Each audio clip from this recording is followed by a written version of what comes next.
Hi students, and welcome to today's live IELTS class.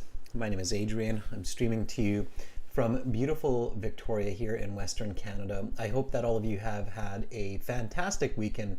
You're getting into an even better weekend. Students, in this live class, we are looking at an IELTS task 2, writing about paper and digital currency. An interesting question indeed with all of the news that's going around, especially with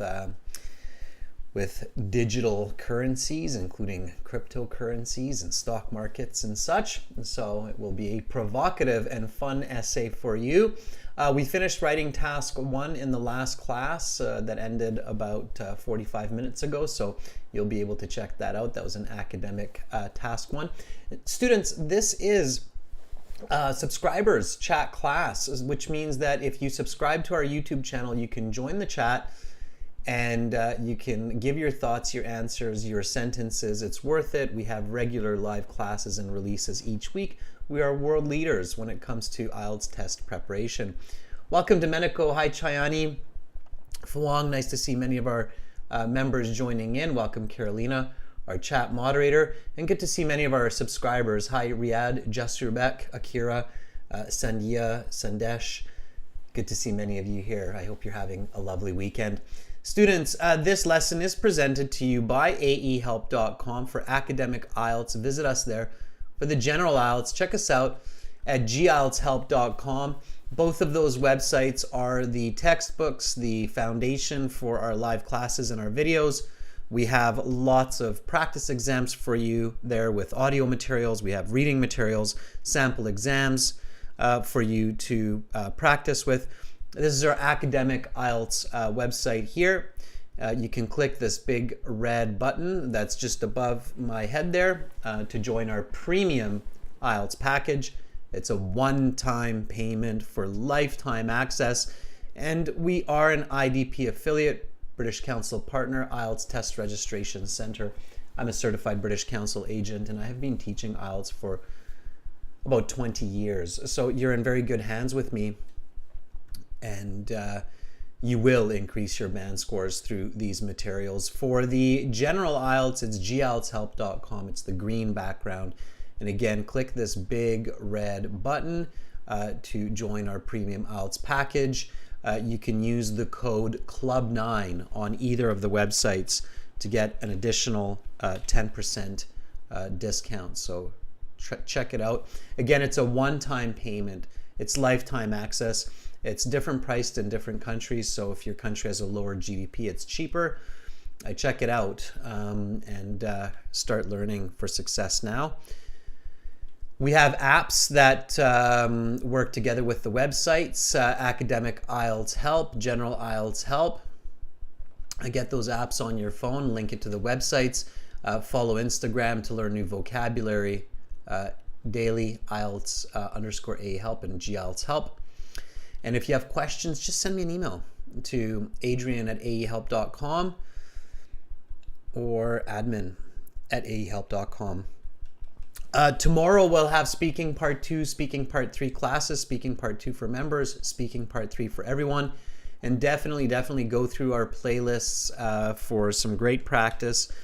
Here's a video for you in the chat. I just put the link in there. That's our latest release. Check that out. All right, we've got students from around the world. I see Pakistan, Uzbekistan, China, India. Fantastic. People from everywhere. All right, let's get into IELTS writing. So let's write this essay. The goal for today, understanding what IELTS Task 2 is, understanding the structure, how to plan your essay. You should never, ever write an essay without at least a bit of planning. And then the actual essay itself. So the introduction, body paragraph 1, body paragraph 2, and the conclusion, how to structure these paragraphs. It's not just topic, sentence, and supporting points. You have to think about it in more detail. But I will teach you. That's what I am here to do. All right, we've got Bangladesh in here as well. Joao, Portugal, absolutely. Nepal, worldwide indeed. All right, step one. So firstly, task 2 in the academic IELTS and in the general IELTS, it's quite similar, okay? They're very much comparable. If you can write a good essay for one, you can write a good essay for the other. They're both 250 words. They both usually ask you to explain and argue some ideas. So not a lot of differences between general IELTS. Maybe general IELTS task 2 is a little bit less specific at times or less academic in nature in the topic, but not always. I've seen some very academic topics in the general IELTS as well. So you can practice either one, okay? Here, IELTS task 2 says you should spend about 40 minutes on this task. So in the writing section of the IELTS, you have 1 hour total. You can do that any way you like. You can spend 15 minutes on task 1, 45 minutes on task 2, or 25 minutes on task 1, 35 minutes on task 2. But usually the best idea is to try to split it as a 20-40 split the hour, okay? That's because task 1 is 1/3 of the mark. Task 2 is 2/3 of the mark. Task 2 is about 2/3 of the word count, and it takes a little bit more thinking. So even though it's slightly less words than task 1, it's slightly more thinking than task 1. So that's why that 40 minutes on task 2 is a good idea. And you should leave a little bit of time for review, like 2-3 minutes, okay? All right, so then the question, let's read this question first of all. Read with me, okay, students? So this is kind of like a workshop, and I will ask for your sentences and for your ideas. So don't just listen. It's not like a podcast, right? You're watching me. I'm watching you. No, I can't see you. But I like to imagine that you're all there in different kinds of chairs and places. Okay, so you're watching me, and we're interacting. All right, I can see what you're writing in the chat. Michelle Ocampo, or Michael Ocampo, sorry, is saying, hello, Sir Adrian. Thank you so much for all the tips that you have shared. Just got my IELTS score. I got 6.5. God bless and more power. Michael, send me a testimonial. I would love to get your picture and just exactly what you wrote in the chat, so you can even copy paste it. Send it to Adrian at aehelp.com. I'd love getting testimonials. Success stories is like my fuel for life. Okay, so when I hear people like Michael doing a good job and I read it in the chat, it makes me feel so good. My day becomes so positive. Nothing can bring me down. If I start to feel sad or disappointed, then I remember, hey, but Michael today, what a great job. So I love these stories, so send them to me, okay? All right, so then it says, let's read the question here, okay? So digital currency is soon likely to completely replace paper money in the world.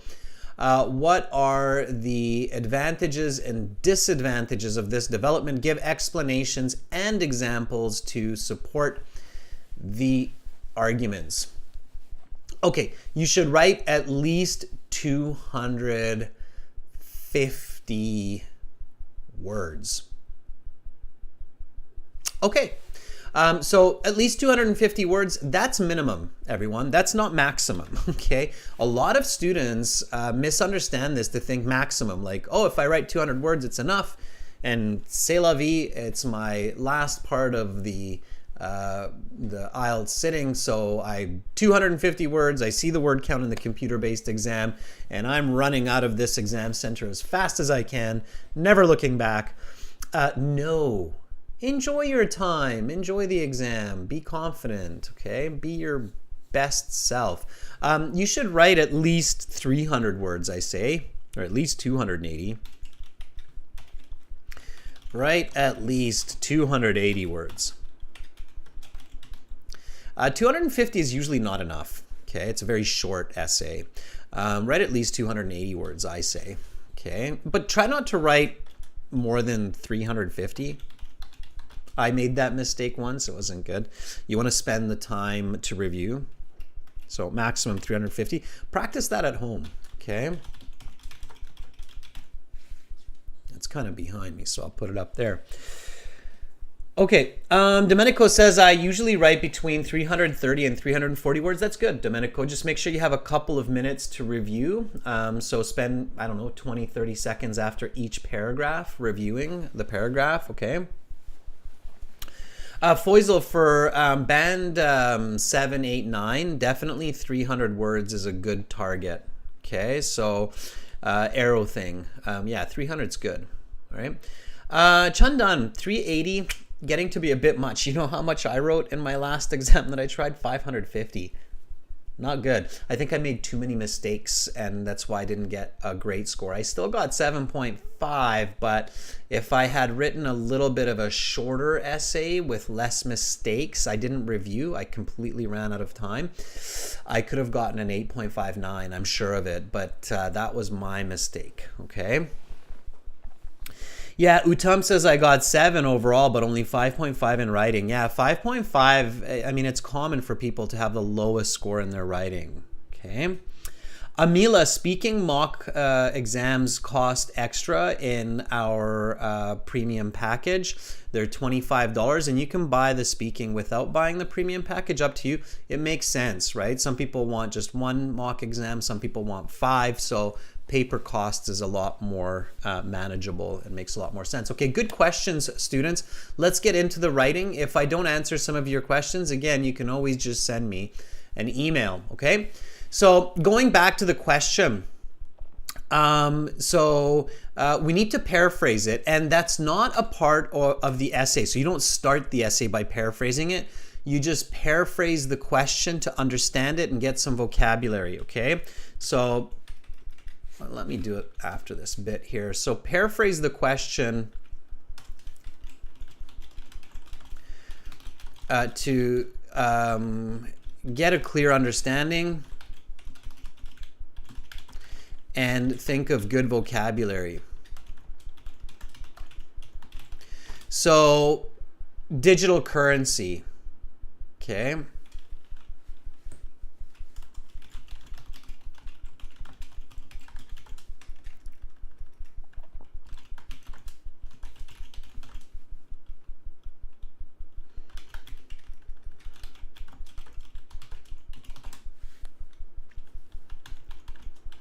So I'm paraphrasing, as you can see, but I want you to paraphrase as well. So there's always paraphrasing available. There's virtually no word in English that does not have some way to paraphrase it. If it's not a synonym, it's through description or through grammatical change, through using an antonym or a negative combination, right? Like stay, don't go, for example.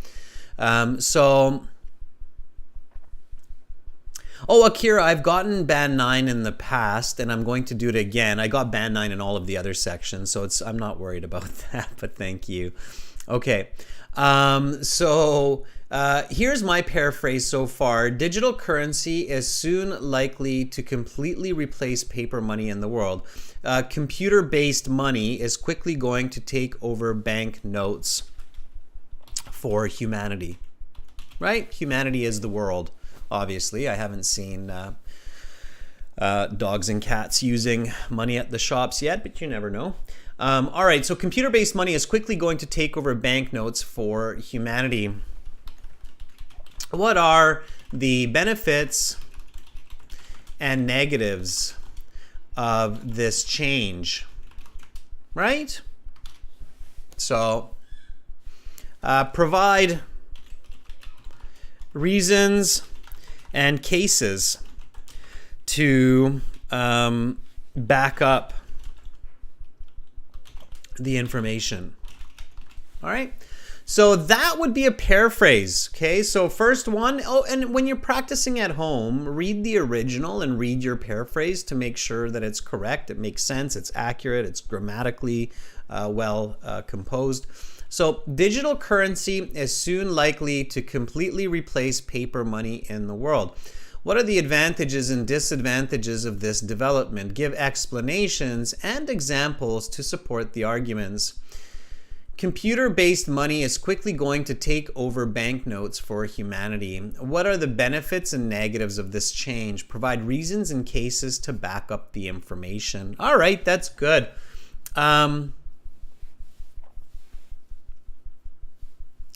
So Chen is asking, what's the difference between questions that ask you to mention advantages and disadvantages, and another one which asks outweigh? Chen, the question about advantages and disadvantages are pros and cons. We don't have to explain which is more than the other. But when they ask you which one outweighs, they're asking you which one is more. So it's like asking, are the benefits of digital currency more than the negatives?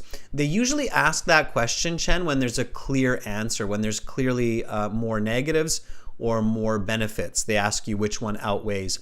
When there isn't, when we don't have clear advantages that outweigh or disadvantages that outweigh, then they will often just ask advantages, disadvantages. It's a little bit simpler, okay? All right. Joao's got an answer for this, aka Slow Sunset Vibes, as a paraphrase. And Joao writes, digital currency is soon liable to supersede paper money globally. Beautiful paraphrasing. Very nice. Very good use of vocabulary. What are the upsides and downsides of such a shift? Provide explanations and examples to show your perspective. Yeah, one interesting point here, Joao. Notice that it doesn't ask for your perspectives. Okay? So in this case, if we look at the original question, it doesn't say you or your anywhere. So it doesn't say give explanations and examples from your experience. So it's very much third person. In this case, it seems like the examiner or the exam does not need you to use the I, me, my. There's no you in the question. It's not asking your opinion. It's not asking what you believe. It's just simply asking you the advantages, disadvantages. Why do you think that is? And that's a good question to ask here. So why do you think? Notice how my paraphrase doesn't have any you either. So my paraphrase is, computer-based money is quickly going to take over banknotes for humanity. What are the benefits and negatives of this change? Provide reasons and cases to back up the information. There's no you, okay? No you, which means this is a third-person essay for sure. Third-person essay. Why do you think that is? So why do you think that this essay doesn't ask for your opinion? What's the logic? Why? So Shushishubi says objective opinion. Okay. Why though? Why can we ask the author to give an objective opinion?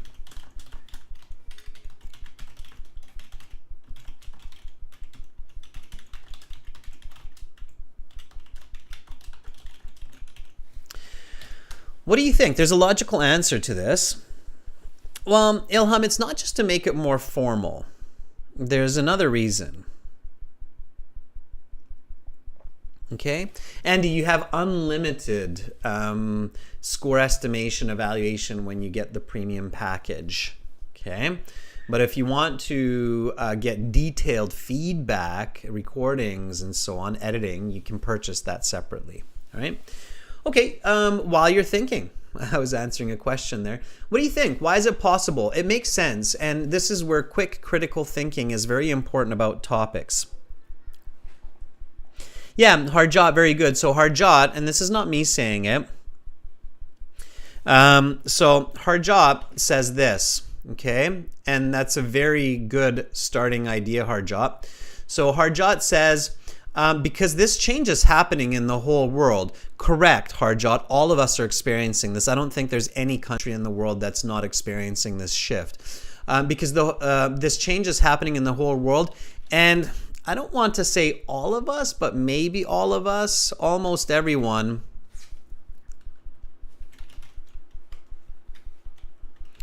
knows about examples for benefits and deficits for advantages and disadvantages of both from the media. Okay, so let me ask it from you this way. Have you heard about any problems with digital money like cryptocurrency or stock market or money in the bank? So has there ever been news that you know, even maybe just from the last year or last month or week even, where you've heard about disadvantages and then benefits? I think we all kind of experience the same benefits with online shopping and so on, right? So is it fair to say that most of us have heard about big news concerning both paper and digital currency in our lifetime, benefits and disadvantages? Yeah, Alexander says the bankruptcy of FTX, yes, or FTT. Yash Ball says FTX, and I mean that's a very recent one. That's like what, this month, right? But I'm sure that yeah, people have had money stolen from their credit cards, and also paper money. Sometimes you've lost it. People have stolen paper money because it's physical, so there's another problem with it, right? So yeah, I think we all have experience, so we don't need to write it first person. We all know these in the third person objective voice, okay? Does that make sense? Like, does it make sense why this is third person? Why you don't need a personal example? You can say in the news, or commonly many people have lost their wallet, etc., right? So you can easily write about it in a general third person. And Chayani, no, you should, well, you might use a bit of future tense here, yes, because in the future it will, right? But you should keep your essay mostly in present tense. So when the IELTS question asks for your personal opinion, there's usually a good reason. When it's asking for the general opinion of the public, there's usually a good reason. Keep that in mind, okay? So Harjot, you had the right start there. Everybody's like, okay, all right? So if you look at it critically, you can kind of figure it out. You're like, oh, okay, I get why they're asking it like that. All right, so your next step after you read the question and you do the paraphrasing, and this is actually your second step, but you should always do it from the original question, is think about the topic.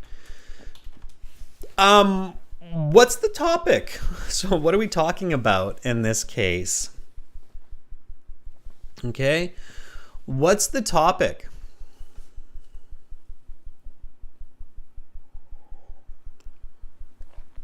All right. We're not into the thesis statement yet, Sandhya. Currency, right. Yes, we are. We're talking about currency. Absolutely.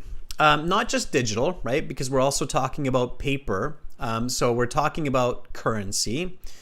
Right? And then what's the controlling idea? Well, easy, right? Advantages, disadvantages.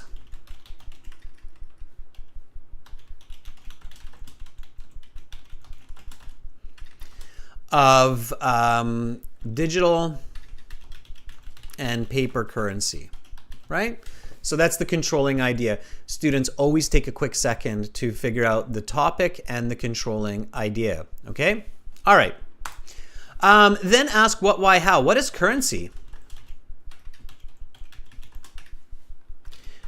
For you economists out there and students who are studying business and finance, you should definitely have a good understanding of these terms. So what is currency? Let's do this quickly. Let's not dawdle on this one. So we're going to think about what, why, how for the topic controlling idea. Now, in the real exam, students, this is happening in your head. When you're practicing, this is happening on paper. You should get feedback from your teacher. You should compare it with other students. Make sure that you have a good idea for the topic controlling idea and also answers for these questions. So Harjad says it's money. Yeah, but what is it? What is money? Money, currency, it's a synonym. You can't answer a question with a synonym. Like you can't say, what is stay? It means don't go. Well, yeah, okay, but what does that mean? I want you to remain here for a longer period of time without exiting this area. So you have to be able to explain it, right? So what is currency? Okay. So Alexander says it's an equivalent of value. Anshika says it's a medium to buy stuff. Okay. Chen says it's a medium to make the transactions for sales and purchase. Yes. You can simplify it. It is a tool to represent a value for the sales and purchase of goods and services. Right. Okay. Or we don't necessarily even want to say sales, but we can say exchange of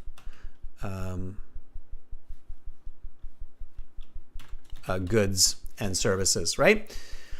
Would everybody agree? Currency is a tool or a medium. You can say medium. That was good as well by Joaquin and Chen. So currency is a tool to represent a value. Now, if we actually go beyond that, we can ask the question of why does currency exist? Didn't always, right? We didn't always have currency in human civilization. So why does currency exist? You need to think about these, because if you don't have at least a basic understanding, then it's very hard to write a band 7.5, 8, or 9 essay. Okay, so why does currency exist? What's the purpose of it, right? And Geeta, it's not just necessarily a piece of paper, right? As we said, it's now in a big way digital. Okay, so why does it exist? So currency establishes a commonly agreed on value to avoid conflict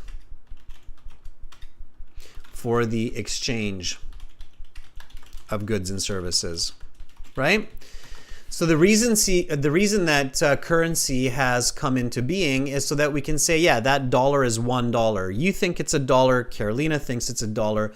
Amira thinks it's $1. Everybody agrees that that dollar is $1. And everybody agrees that, okay, that loaf of bread is $3. So that $3 is the same for Amira, it's the same for Slow Sunset Vibes, it's the same for Raquea, it's the same for me, right? We all pay $3 for that particular loaf of bread.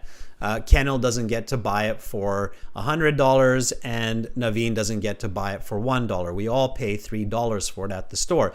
So it establishes a commonly agreed on value to avoid conflict for the exchange of goods and services. That's why we have it, right? Okay. How does it work? How does currency work? Okay.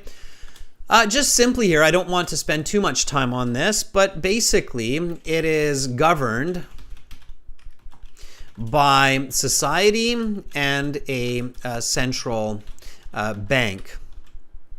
Okay. The belief in the value of a currency by society gives it its worth. Okay, so many people believe that the American dollar is the most valuable to have, so the American dollar dictates the value of currency, not only itself, but the currency of other currencies in the world itself. Okay, so we work on, it used to be different. It used to be equal to gold, right? But we changed that in the 20th century, and now fiat currency is valued by people's belief in that currency. So if we believe it's valuable and millions of us believe it's valuable, it becomes valuable. Same with cryptocurrency. If you think about it, cryptocurrency is basically nothing, but millions of people think it has value, therefore it gains value. So that's how it is given worth, whether it's paper that has ones and zeros on it or digital currency where you see ones and zeros. It doesn't matter the medium, so whether it's paper or digital, as long as we have belief in its value, right?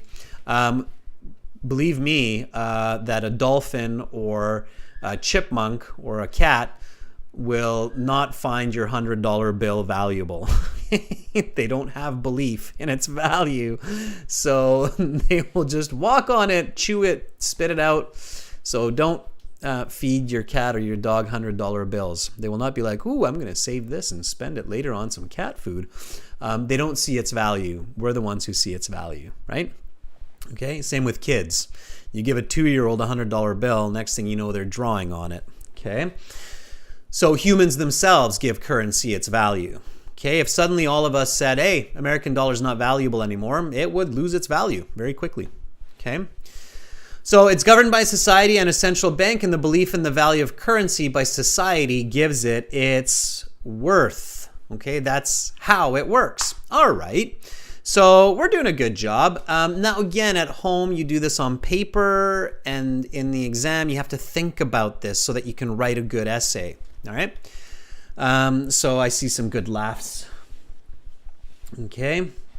And Joao says the only thing they care about is petted. Yeah, they work for food and for getting some love. So that's the currency for pets: love and food. Right? They will do a lot for those. It's like when elephants work for peanuts. Right? Currency is peanuts. Okay. So then, what is digital currency? And then, of course, what is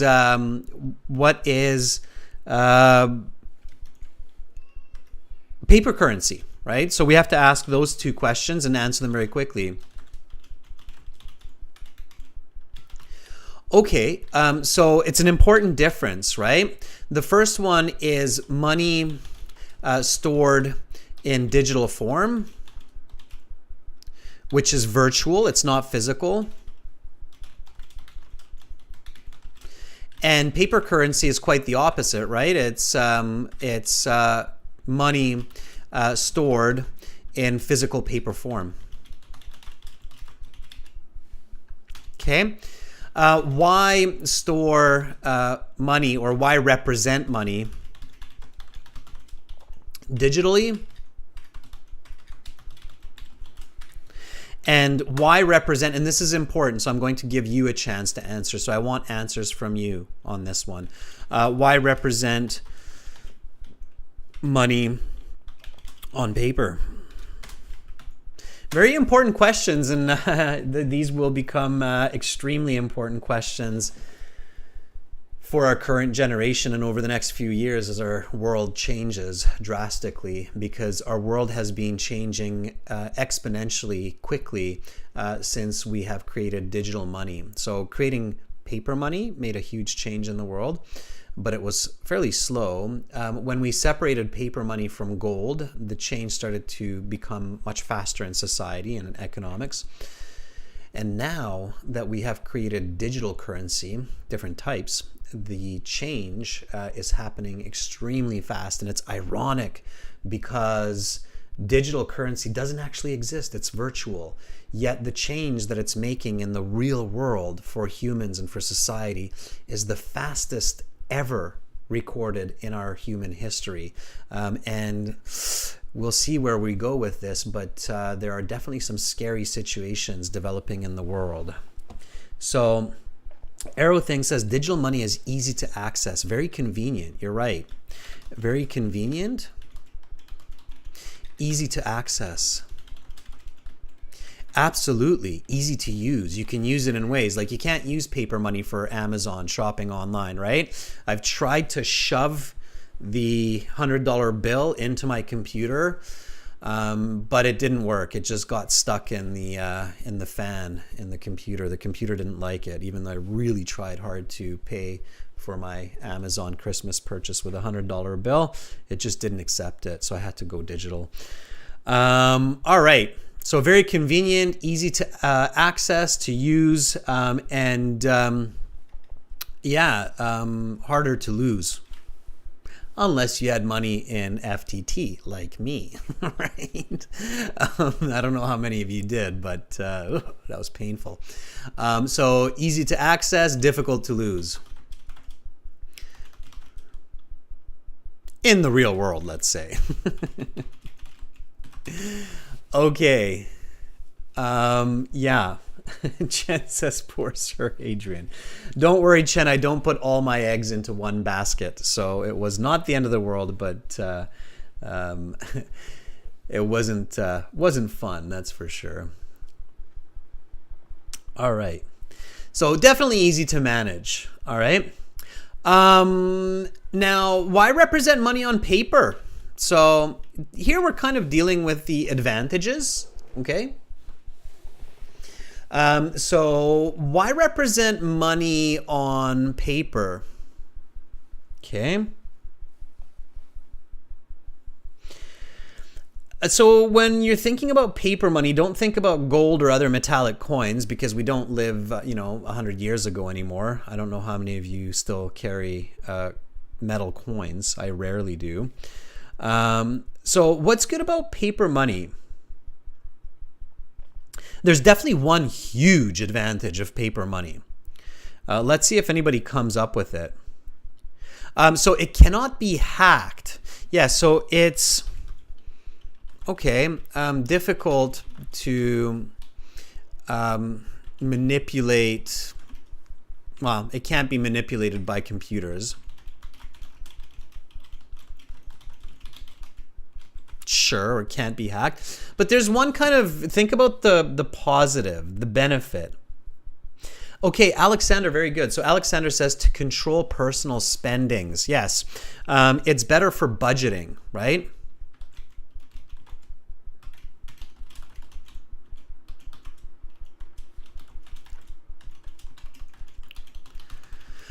I don't know about you, but if I have $1,000 in my hand in $20 bills, so if $1,000 by $20 bills, and $20 is a good amount of money. You can buy you can buy a really good plate of food for $20. So if you have $1,000 in 20s, that means 50 $20 bills.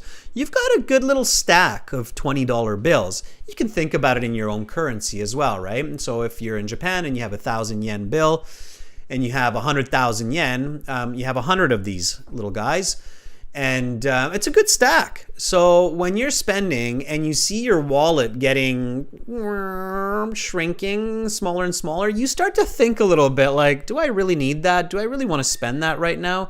Should I maybe put this in my drawer for a little bit? You think about it a bit more. But when you have your card, and there's some funny, I have a funny Simpsons episode in my head, but you have your credit card and you're just running around swiping your card, and now you're not even swiping, you're tapping. Before, when credit cards first came out, they actually had to take it from you and pull it through a machine. Some of you who are older probably still remember that. Then you had to swipe your card and put your code in. Now it's just tap it, or you don't even need your card. You can connect it to your phone and your watch, and you can just bing and c'est la vie. Next thing you know, how did I spend $2,000? Right? Alexander, that's terrible.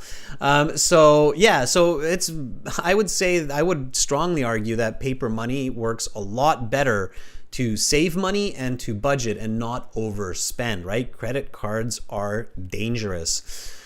So we're studying a task 2 question here, everybody, and we will get to writing it in just a moment. Worry not, I will get to it. But we never want to write an essay without thinking about it, right? So now let's talk about the disadvantages here. So disadvantages of digital currency, okay? So susceptible to large theft, Or susceptible basically means vulnerable. So vulnerable with a U. Vulnerable to large theft and easy to spend. Okay. The disadvantages of paper money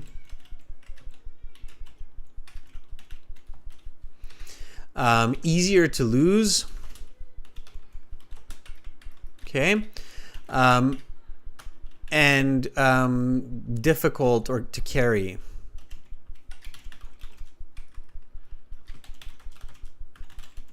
Or hard to use online. Which of course also means that it can be more expensive because some of the best deals, the cheapest deals, are when you buy online, right? So your life can be more expensive if you don't use digital currency. That's why a lot of us still use kind of both, right? Yeah, Raquea said the same thing, hard to use online, okay? So now that we have all of this information, and the key information is all here in the why, and the how are the examples, okay? So how are like FTX scam, losing wallet, okay, credit card theft, right? Cannot purchase from Amazon. So those are all your hows. And sometimes you want to think about the how before you think about the why and the what, because thinking about the how often will give you good ideas for the why and the how.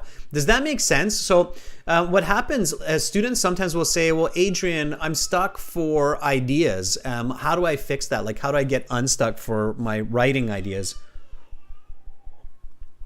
One way to get unstuck is to think in both directions. So don't just think about the what, why, how in that order. So don't just think about it like this. Okay. But also think about it like this. Okay.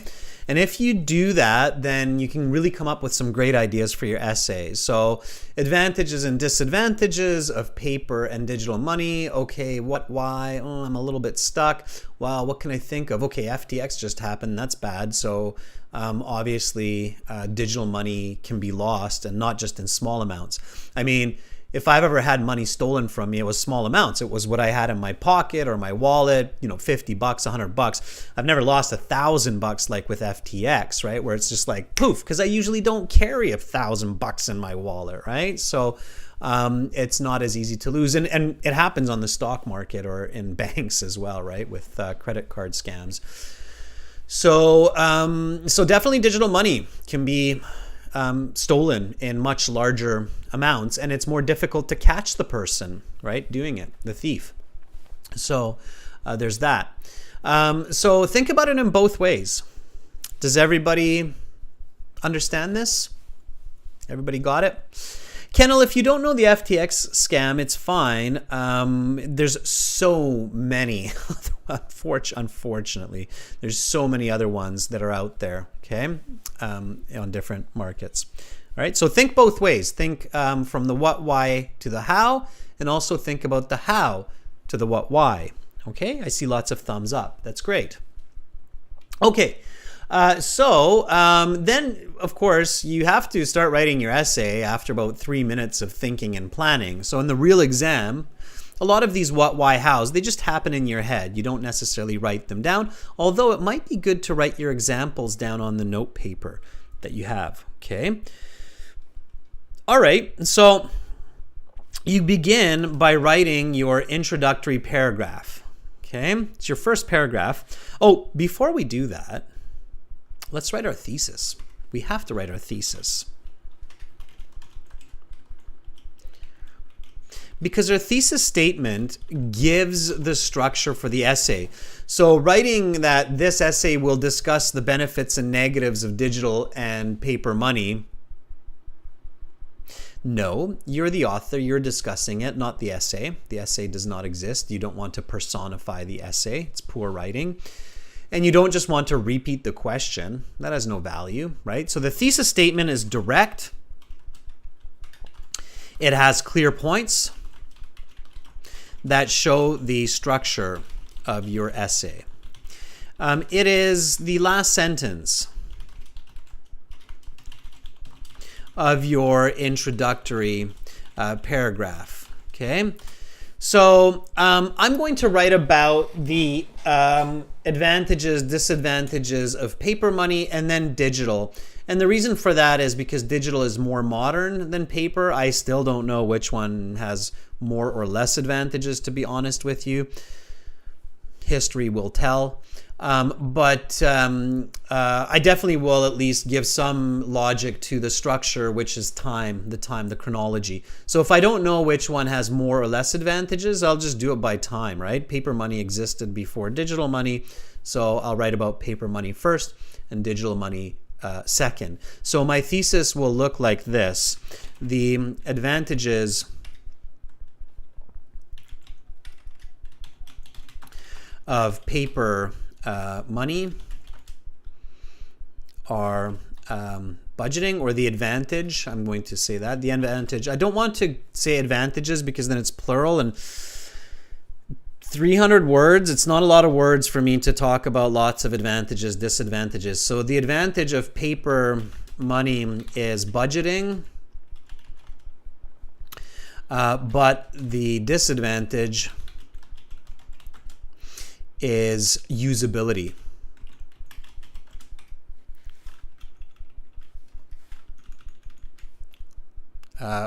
Is use, let's simplify, okay? However, digital money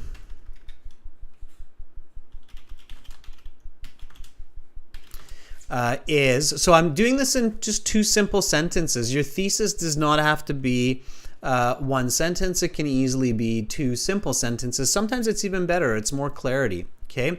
So, however, digital money is more convenient. Even though, what did we say? We said it's easy to spend and it's vulnerable to theft, right? I don't want to talk about both. So even though it may lead to greater spending. Okay? There. That's my thesis. My thesis here are 2 sentences. This first sentence is going to become body paragraph 1. By the way, I encourage you to write your own thesis sentence. Okay? Yeah, Alexander, you can use pros and cons, or benefits, negatives, positives, negatives, positive deficits. So there are a lot of ways to paraphrase advantage, disadvantage. You have to take it much further than just that kind of paraphrasing. That kind of paraphrasing can, eventually get you to a band 6.65 if you write a good essay. But to get those high bands, it's going to be content, the context of what you're writing. Okay, so this will be my body paragraph 1 eventually. And then this will be my body paragraph 2.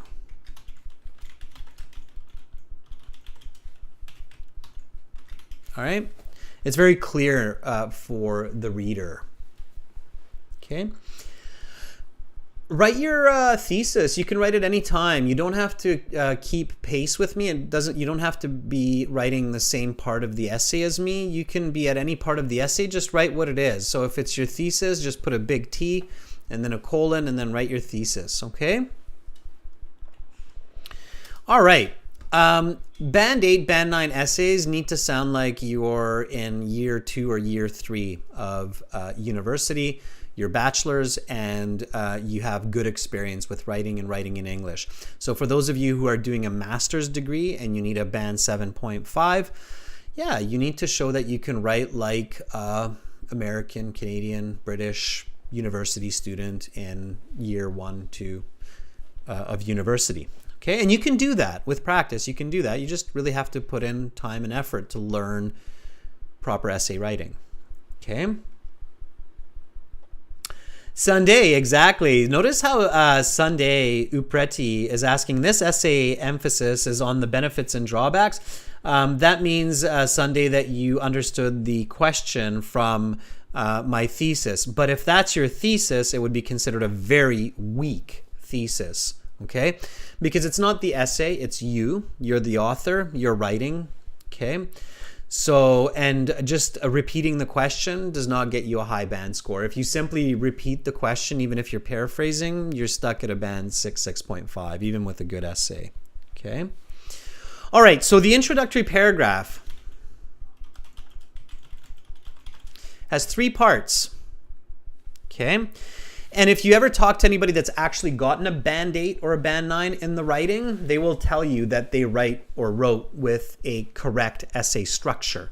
There's a lot of bad information about essay writing online on YouTube, where they say, oh, you don't need a hook. Oh, you can just write like this essay will discuss.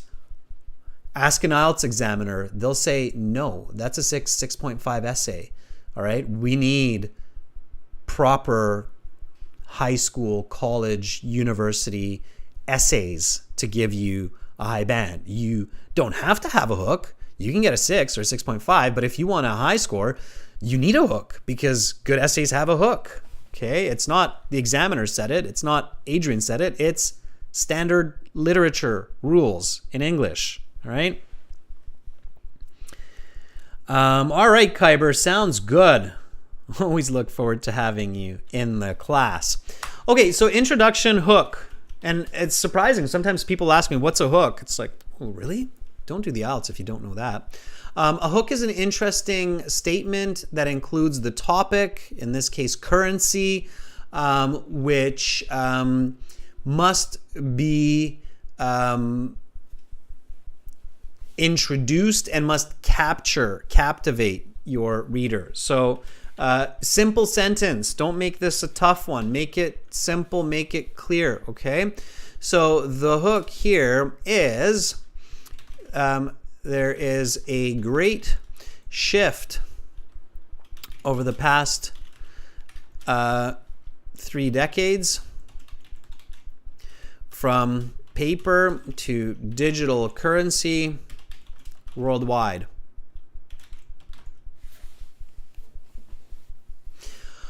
Okay, good. And then the background. Background is definitions and importance of the topic. Okay? That's the second part.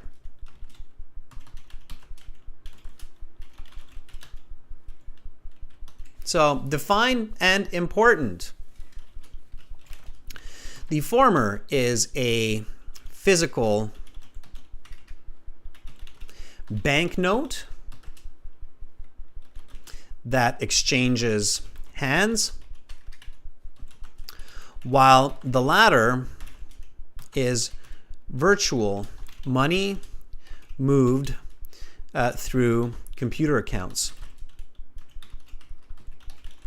Now the examiner goes, okay, this student clearly knows what we're discussing here.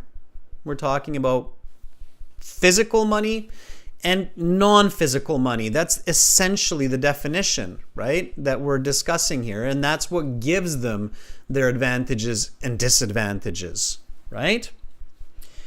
Prerna says millions of individuals are adopting virtual money globally these days. Yes, these days, 2 words. Prerna, but, or Prima. Prerna, yeah. Shirzad, good luck on your exam tomorrow. Okay. All right. Chen, your thesis. The benefit of paper money is budgeting, whereas its negative is use. While digital money is more convenient, it is also vulnerable to get hacked. Very good, Chen. So you're going to talk about it getting hacked rather than easy to spend.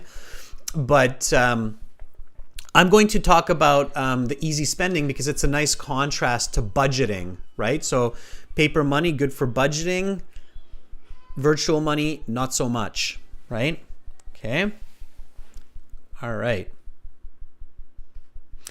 Use English, students, especially when you're writing in the chat, so everybody can understand it and because you're practicing IELTS. Okay. Alexander, no. So Alexander's asking, can we call paper money literal money? No, you can't, because digital money is literal money too, or neither are literal money in a sense, because we can argue that neither truly have any value. Even paper money is, at the end of the day, just paper, right? Real money is an egg. If I give you an egg, Alexander, that's literally money because you can eat it, right, to survive. So, but no, literally money it's a bit confusing. It's very subjective. Okay, so this is the background. Okay, importance.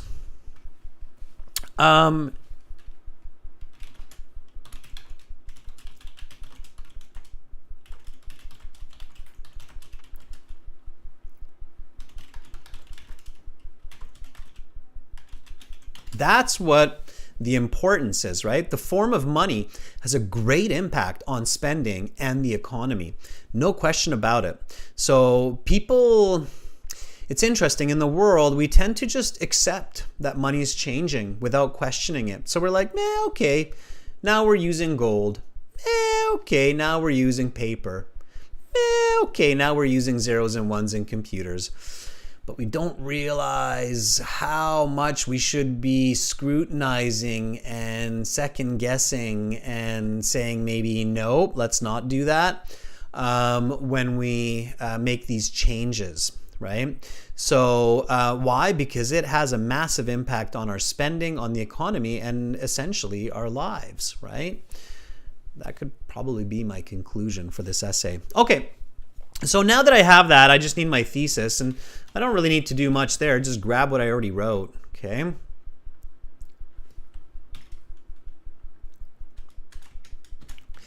Once you practice doing this at home, like you go through these steps and you go through this composition the way I'm doing it and the way I'm showing it to you, you're going to write some fantastic essays, not just for IELTS, everyone, but also for university and college.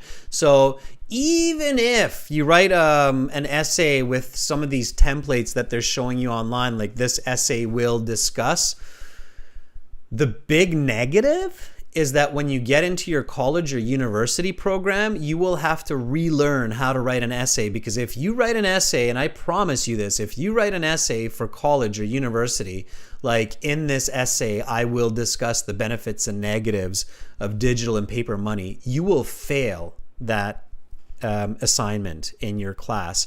And the professor will probably sit you down or send you an email and say, you need to take some writing classes to learn essay writing basics. So make sure to do that before you fail the class, right? So everybody catch that? Okay. This is why it's good to learn it for IELTS, because you might as well learn it now before you get to university or college and get a huge surprise from your professor. Okay.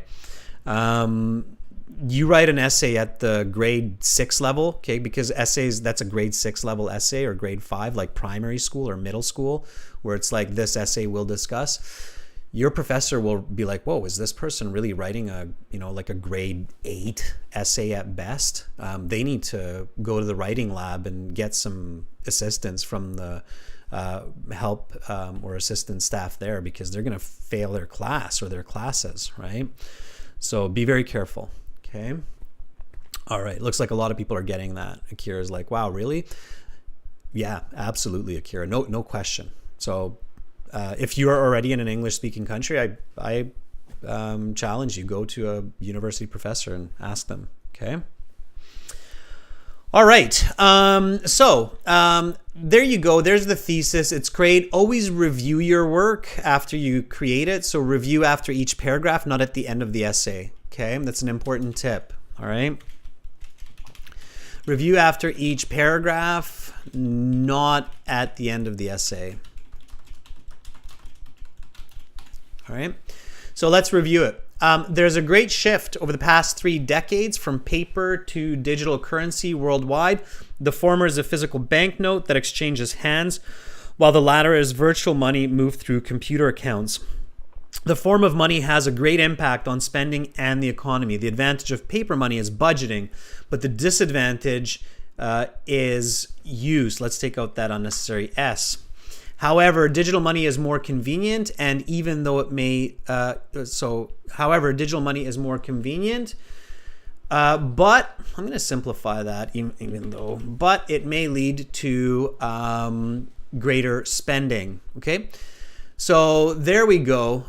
Now I have a good, clear, solid, direct introduction dealing with the question accurately in the third person voice, and I'm ready to write.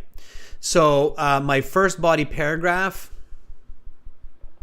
is, separate that, is the advantage of paper money is budgeting. Okay, so body paragraph 1, topic sentence, explanation, example, connection. Topic sentence, thesis point 1.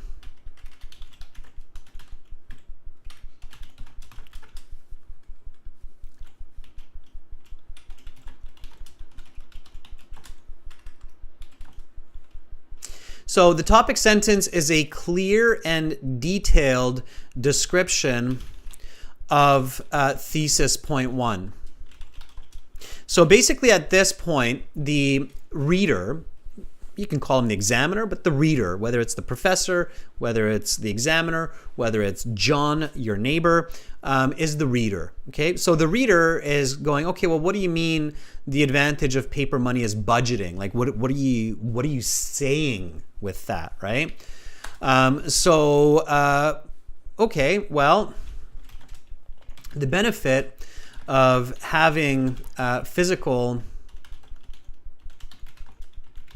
banknotes in a person's wallet is they can easily see the increase or decrease depending on their day-to-day spending. Right? So that's what I mean by budgeting with paper money, is what I showed you visually, right? So you see your wallet, you see your bills, you see there's a $100 bill, a $50 bill, $10 bill, and it's easier to realize, oh, I've spent a lot of money in the last week, or oh, I've been pretty good, I haven't spent all that much, right? So that's what it is. Yeah, Akira, your teacher doesn't know what they're talking about, unfortunately. I don't mean to be rude, but no, it's the introduction is not 2 sentences. It's not proper English literature, okay, when you're writing a persuasive essay like this, all right? Unless they're 2 extremely complex sentences, but I wouldn't recommend that, okay? All right. I dare your teacher to sit the IELTS exam, write 2 sentences for the introduction and show you a band 8. I'm not even going to say band 9, but a band 8 essay. Okay, so I dare your teacher, or I dare anybody to go and sit the IELTS exam, general or academic, write 2 sentences for the introduction and prove to me that they can get a band 8 essay. I don't believe it. And if they get even close, like a band 7.5, it's going to be a perfect essay with no grammar, spelling mistakes, punctuation mistakes at all, which is kind of silly, okay? Because that takes way more time to do that than to learn how to write a proper essay, okay? Than to write a 100% clean essay, all right? So keep that in mind, students, okay? So the benefit of having physical banknotes in a person's wallet is that they can, now person is showing belonging, so I need an apostrophe there, but I do that kind of review once I'm done. Okay, now I need an explanation, okay? So this is my topic sentence. I'm just going to write a T here for you there, okay? So topic. And yeah, Kennel, absolutely. So Kennel's asking, does a 2,000 word essay follow the same steps? Yes, it does. Yeah. I mean, you can get into some different types of writing, but yeah, 2,000 word essay can follow the exact same steps. It just has more body paragraphs, a more complex thesis, but yes. Okay. All right. Now comes the explanation. So what do you mean, right? What do you mean that it's easier to budget? So when an individual can keep count of the money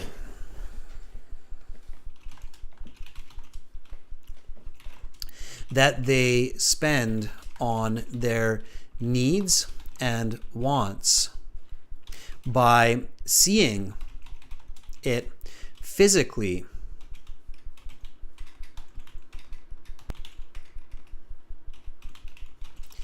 increase or decrease from their possession. They tend to be more careful and conservative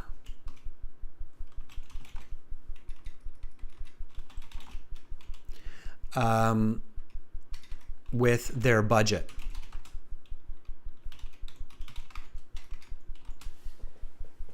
All right. And then an example. Okay. And there are so many different examples that you can take from this situation of actually seeing the paper money in your wallet. Now, don't make the example personal because this is not a first person essay. So don't make an example like when I was going to buy a pair of headphones, because then it's first person, and a very strict rule in writing is that you never shift your voice while writing. Okay? Does anybody know what that means, to shift your voice? What does that mean? Okay, there's a very strict rule in writing, and examiners will pay attention to this for the Band 8, Band 9 level. So you should never shift your voice in a piece of writing. There are some very rare cases, but I won't get into that right now. You should never shift your voice in a piece of writing. What does that mean? So Megan says, keep it third person view. Absolutely. So you can't shift. Okay. So it means that you cannot jump from first to second or third person in different paragraphs. Meaning, you cannot state, I do this, you do that, people do this. Because it will confuse your reader. They will not know who you are actually talking about.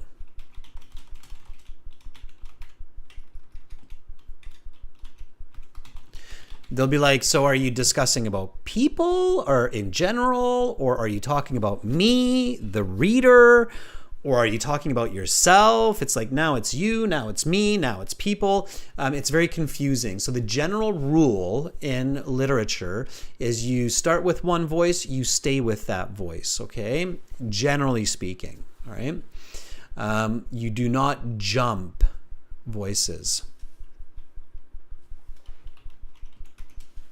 Okay. All right. Hopefully that makes sense. Okay. Yeah, exactly, Chen. It's a random change in perspective. Okay.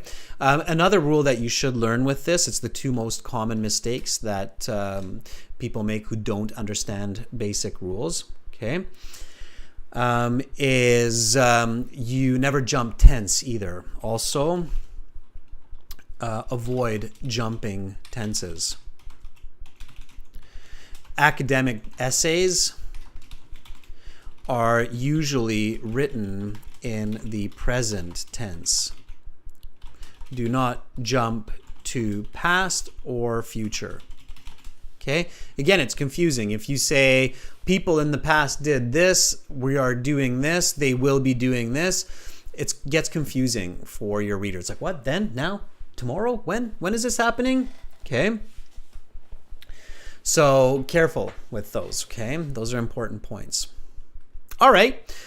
So now my example, and notice how I can leave my essay and I can always just come back to it. And the reason I can do that so easily is because I know what I'm doing. So I know that my first body paragraph is about the benefits, negatives of paper money. And I know that I'm writing the example right now for the benefit, which is easier to budget. So I can just come back and finish that sentence, okay? Often, individuals who carry cash think twice about buying a new toy, like headphones, if they only have $200 bills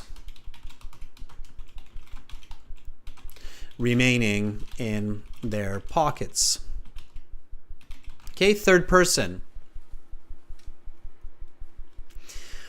All right, so good. Now I have to watch my word count. I have to watch my time. Okay, I have 40 minutes. So if I write a really long piece or almost like another paragraph for the negatives, then it's going to take too long. I won't have enough time to review. So I'm going to keep the negative element here a bit shorter, and I'm going to connect to the next paragraph. Nevertheless,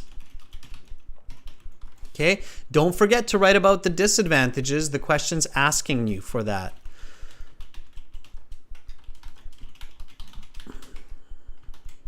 Okay. Nevertheless, paper money becomes useless for online purchases, as it cannot be processed by the computer.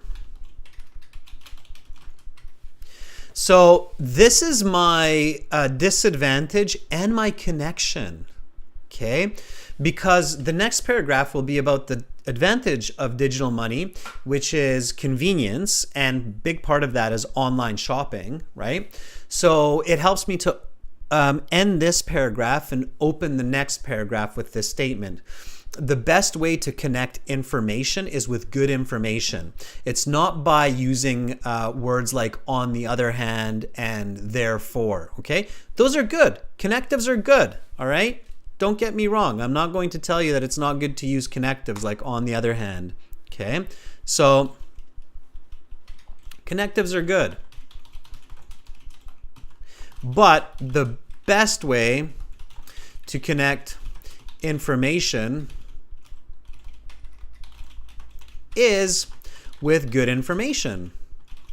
In fact, you'll learn in university, especially when you get to a third, fourth year university, or you get into masters, that professionals, academics don't like the overuse of connectives, like using too much on the other hand or therefore. Professionals like very concise information, so they just want good information to connect information. Does that make sense? Is everybody clear on that? So information should connect information, not connectives. Connectives just help to transition smoothly. Okay? All right? Everybody following me with that? Chen writes, meanwhile, while you're letting me know, Chen writes, in the past, or even at present, some people use physical money. However, more and more individuals are getting involved in the usage of virtual currency. That's okay for the background, Chen. There's a little bit of unnecessary repetition. This medium of money has a great impact on the economy and expenditures. Yeah, Chen, okay, that's good for the importance. Fuang, Chayani, Raquia, I see the thumbs up. That's good. Okay, so as you get better and better with written communication, focus more and more on having good content and making connections through good content rather than connectives. Okay? All right, cool. A lot of smart people with me today, and that's awesome. I think you all have just brilliant brains. I'm a student of psychology, and I know that all of you have the most incredible supercomputer sitting in your noggin, and I want you to use it. I want to teach you to use it. Okay, so Connectives are good, but use information. Okay? And you're going to see that here with the second body paragraph. Now let's review this body paragraph first. So the benefit of having physical banknotes in a person's wallet is they can easily see the increase or decrease depending on their day-to-day spending. Okay?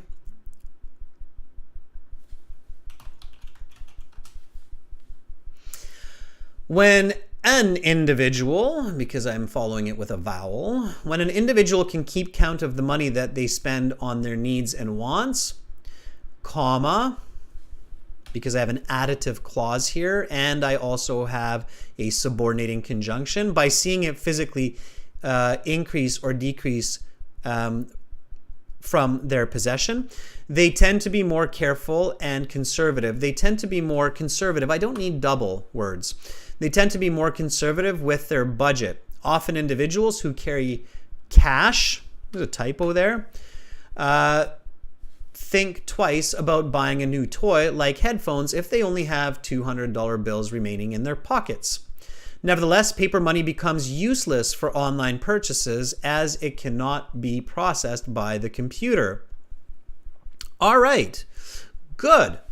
Connective, sure. Conversely, digital currency is exceptionally convenient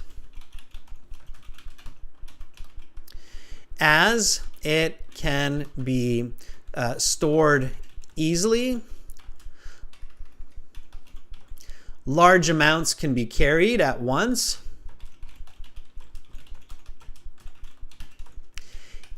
And it can be used to make online purchases through virtual stores. Notice how beautifully that topic sentence relates to that connective sentence. It cannot be processed by a computer. It can be used to make online purchases through virtual stores or terminals you can use as well. Okay.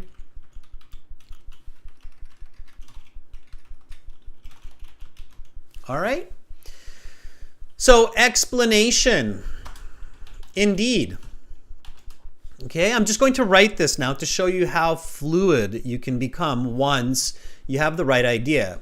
Okay, indeed, much money is spent online to pay for needs like electrical bills or utility bills,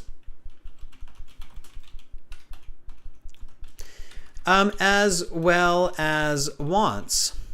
Like a new set of headphones.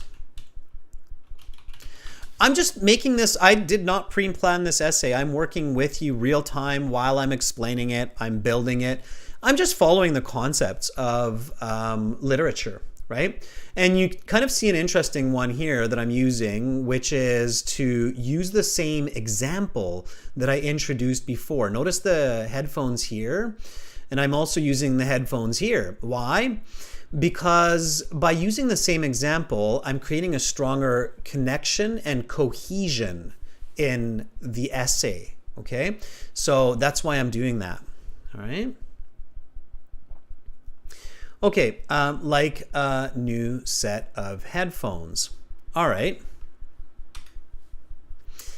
Now, obviously, this is an advantage, okay? Now, I'm going to write an example here, Amazon, right? Millions of people use Amazon, a retail conglomerate,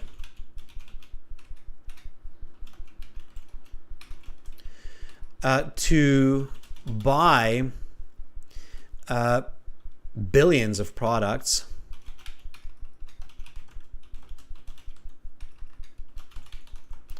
which are delivered to consumers' doorsteps.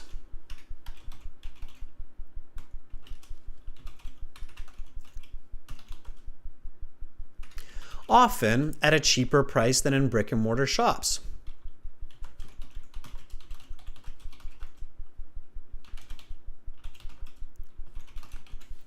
right?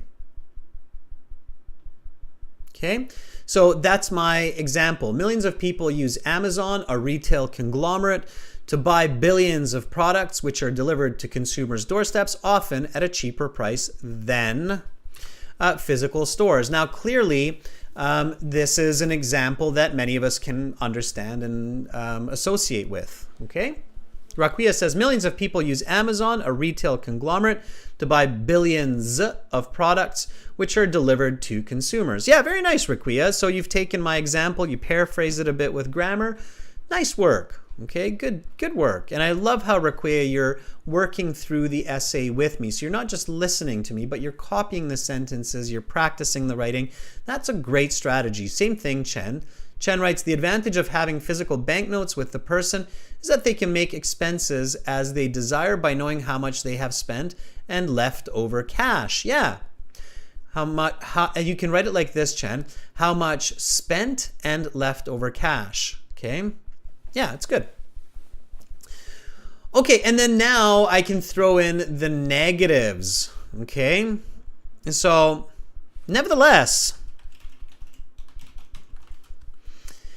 it is also this convenience of digital currency that makes it susceptible to overspending. Often, consumers spend a lot of money, a lot of borrowed money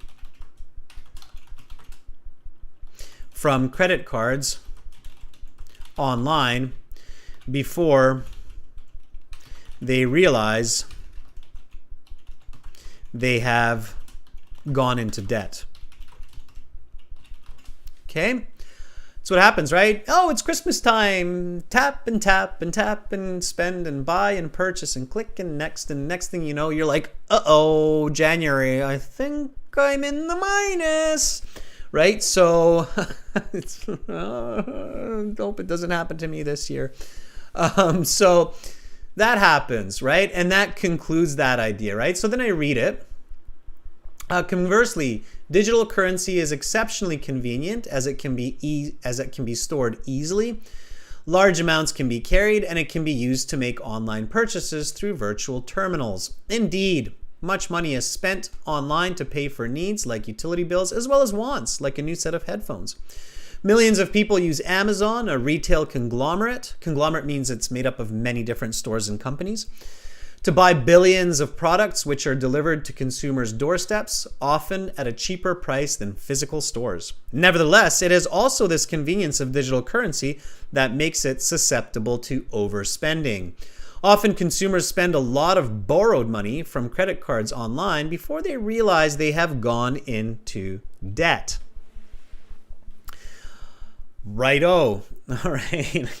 Kabiraj, I'm glad you're enjoying my acting a little bit as well. It's me. I like it. I'm bubbly, as they say. I'm bubbly.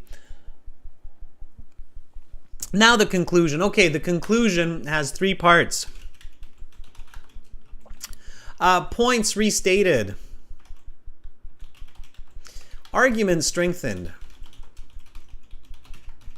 And a take-home message. All right.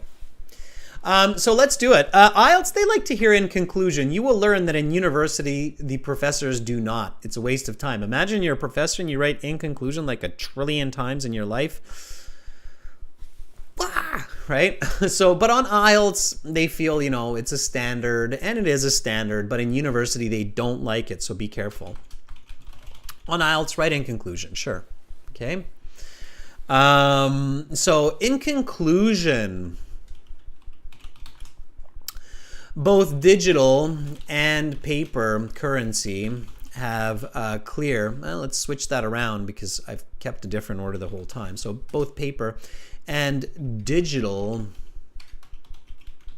currency have advantages and disadvantages based on the fact that one is physical and the other is virtual.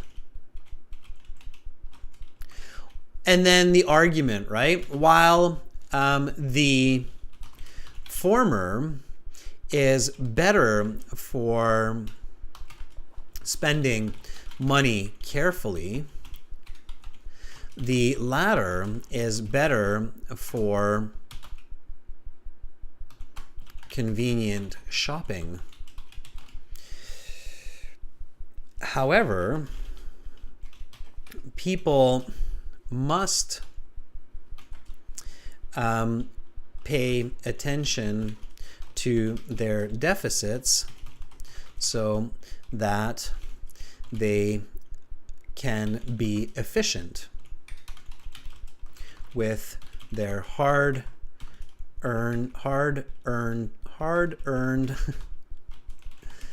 money. Okay?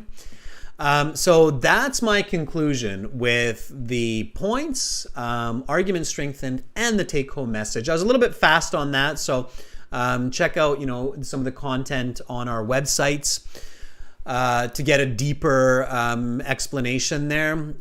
Also, the videos on the website. In conclusion, both paper and digital currencies have advantages and disadvantages based on the fact that one is physical and the other is virtual. While the former is better for spending money carefully, the latter is better for convenient shopping. However, people must pay attention to the negatives instead of their negatives, the deficits, so that they can be efficient with their hard-earned money. All right.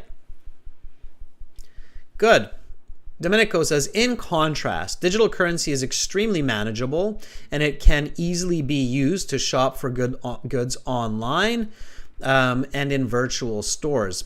Domenico, I agree with the second half of that, not with the first. I don't think it's extremely manageable. I get what you're saying by that, but a lot of people manage their digital money very poorly compared to physical money. Okay, so there is the whole essay. You can read it. I'll slowly scroll through so you can read the essay later when you watch the video online. You can just skip kind of to the last few minutes and read the whole essay, maybe copy it out, and then write an answer to the question yourself. Here's the question at the top.